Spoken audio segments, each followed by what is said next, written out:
ஒரு மண்டலம் விரதம் இருக்கிறதுங்கிறது சாமானியம் இல்ல.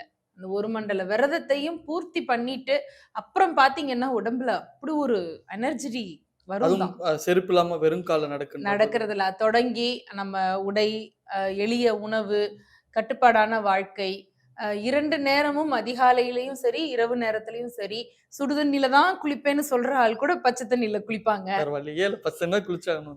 அப்படிதான் குளிச்சு ஆகணும். அந்த வ பூஜை செய்யறபோது அதுக்கான அனுஷ்டானங்கள்னா அப்படிதான் செஞ்சு ஆகணும். இந்த ஒரு கட்டுப்பாட்டுக்குள்ள வர்றதுங்கிறது.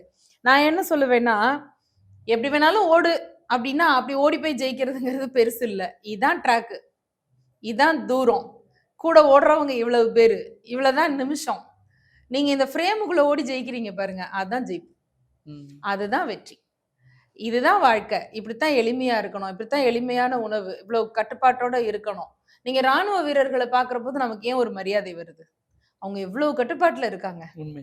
நம்ம இவ்வளவு வசதியான இடத்துல உட்கார்ந்துகிட்டு எனக்கு தாங்கல, எனக்கு வேர்க்குது, எனக்கு ஜூஸ் வேணும், எனக்கு காஃபி வேணும், எவ்வளவு அழிச்சாட்டியம் பண்றோம். ஆனா அங்க என்ன கிடைக்கும் அவங்களுக்கு?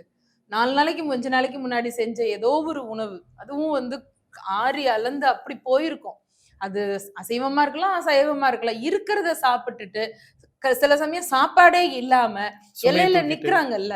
அந்த கட்டுப்பாடு எப்படி வந்தது? By practice. அந்த பிராக்டிஸ நமக்கு ஆன்மீகம் கற்றுக் கொடுக்குது.